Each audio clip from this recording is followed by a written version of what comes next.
This video, I'm going to talk about people who think that other people who are suffering,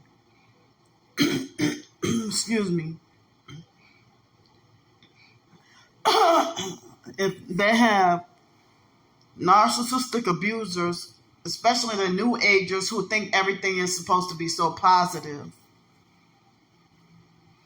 and they think that negativity doesn't exist. So,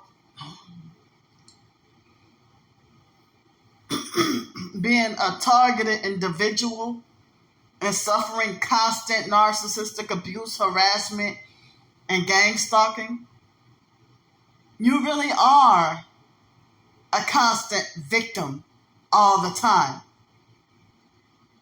If you're suffering through this.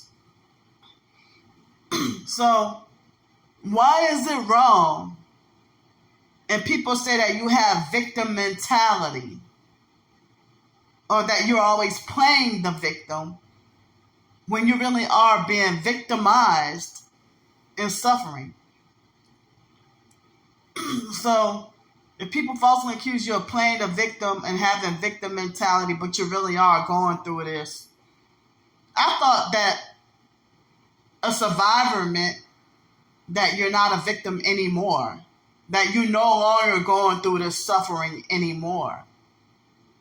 So, how can people say victim or survivor, which one are you, and then say that you're in helpless victim mode or you're a cancerous infection?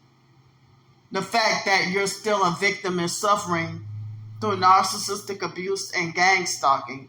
And then the people who say that you're playing the victim, they're the ones who victimizing you and start to turn into a perp and act different and re-traumatize you and shock you even more. So people criminalize the word victim and make it like how are you considered a survivor if you're still suffering? I don't get it. The only time being a victim is glorified is if you're dead. And then people can say, well, you were a victim. But because you're still alive, they make it like it's blasphemy against the Holy Spirit to be considered a current victim of abuse. But I mean, even though you are surviving and still suffering, but you're going through it, you know?